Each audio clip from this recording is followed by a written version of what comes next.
Rapporteur fictif ADLE, Madame Grisbeck, je vous en prie. Merci, merci Claude. À mon tour de saluer le redémarrage de ce dossier qui était mis en suspens depuis 2013, puisqu'on attendait la finalisation du parquet européen. C'est fait. Il est quasiment et finalement presque sur pied, même si c'est en coopération renforcée. Maintenant, on peut travailler à cette réforme qui est très importante puisqu'elle permettra d'accroître, en tous les cas, c'est le sens du texte, l'efficacité opérationnelle d'Eurojust.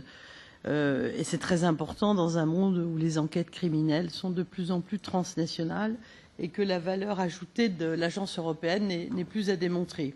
Je voudrais évidemment saluer le travail d'Axel Voss, qui a publié son rapport tout récemment, comme ça vient d'être rappelé, avec un travail très fourni, très détaillé qu'il vient de présenter et sur lequel on va effectivement profiter des vacances pour encore y apporter les touches législatives. Alors, quelques mots très rapidement, peut-être deux remarques et trois éléments de travail pour septembre.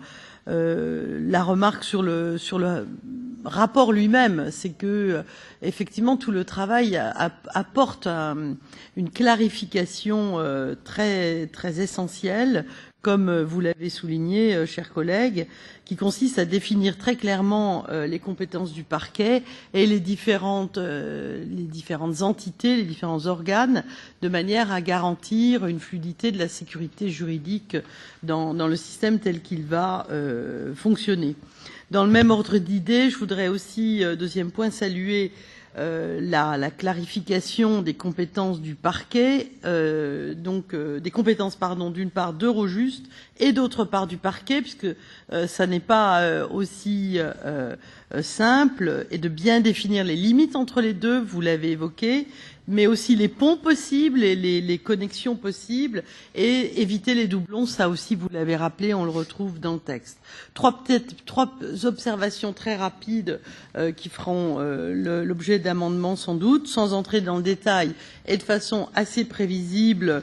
Mon groupe sera très attentif dans ce dossier à rendre donc le système de l'agence la plus européenne possible, la plus communautaire, donc si je puis dire, dans le fonctionnement. Deuxièmement, la question des droits procéduraux et aussi la question des données personnelles feront l'objet évidemment d'un regard attentif de la part du groupe, de la DLE. Et enfin, ça a été un petit peu évoqué par vous, Axel, comment travailler avec les États membres qui sont membres du parquet et ceux qui ne sont pas membres du parquet, comment s'assurer du caractère fluide et de la protection très très large avec ces disparités que vous avez soulignées donc dans votre conclusion. Voilà les grandes lignes de ce que le groupe retravaillera pendant l'été. Sinon, grand merci pour ce rapport très dense et très clair.